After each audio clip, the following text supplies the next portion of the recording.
Welcome back to the channel, guys. Today I'll be showing you how to use measuring tape, how to read the different markings on the tape, and all the features that are included on a measuring tape. Let's get started.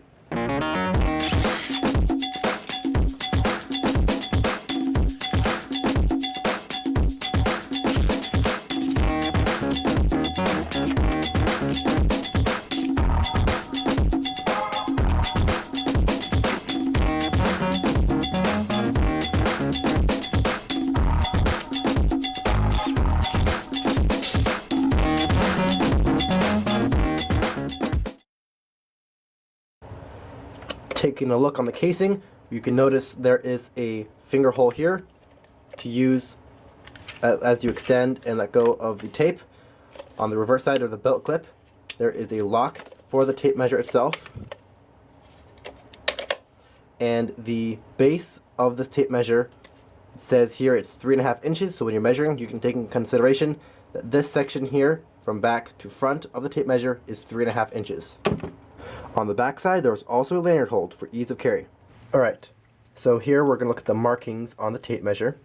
So you have this big bold line that goes all the way across the width of this tape measure, and that marks an inch. So from this line to that line is 1 inch.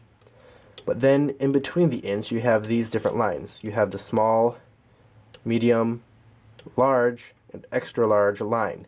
So the extra large line is the center mark. This is your halfway point. So from start to this point here is halfway. Okay? And then you have in between these halfway marks a quarter mark, which is marked by this large slash here, which is slightly shorter than this extra large here. So from beginning to this point is a quarter. So you have 1/4, 2/4, 3/4, and a whole inch.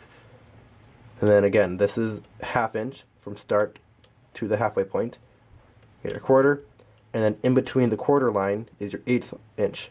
So 1/8, 2/8, 3/8 on up to a whole inch from that mark, which is the medium mark. And then you have your small mark. The small mark is a 1/16 inch. So from start to that, the 1/16.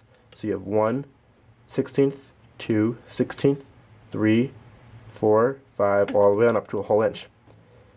So again, you have your halfway mark here, that's 1/2 inch. In between that, you have an even shorter line, that's your quarter, so 1/4 of an inch from there to there, that's your quarter. Then you have your 1/8 inch, which is this next shorter line. So from that to that is an 1/8 inch, and then the smallest line is the 1/16 of an inch. And that's how you read the different markings. So as you can see here, there are these red numbers above your inches.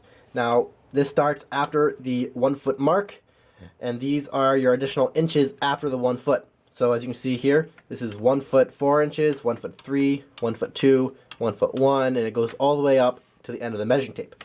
The highlighted 16 here, now that is used in construction when you are placing studs in a building. From the hook to the 16 is the standard width to place studs. Okay, here is the hook on the end of this measuring tape here. Now, a hook has a lot of different features on it. Depending on your model, you can have a magnet such as this one. So there's going to be this little magnet on the end, which is very helpful if you are working anywhere around metal and you're measuring by yourself. You can just snap this onto the metal object and then walk away, and it should stay connected to that metal object, and then you can measure from that point. Now if you notice, there's also a little hole in the end, and that's so you can put a little nail in your surface and then hook the head of the nail into that, and it'll give you sort of a pivot point so that you can measure your board or whatever you're going to mark on.